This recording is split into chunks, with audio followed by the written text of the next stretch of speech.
Haciendo KeepCaps de Dragon Ball. Goku, Vegeta y Piccolo directo al teclado. Primero, ya saben, capa de pintura blanca para prepararlos. Ahora el tono piel para que luzcan como personitas, o más bien saiyajines. Toquecitos de amarillo. Naranja, muy naranja para Goku. Morado para el trajecito de Piccolo. Vestimos a Vegeta de azul y completamos el traje de Goku.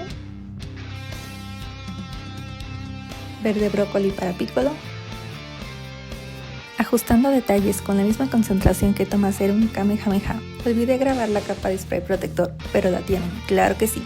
Y listo, así quedaron. Dime quién más falta en esta colección.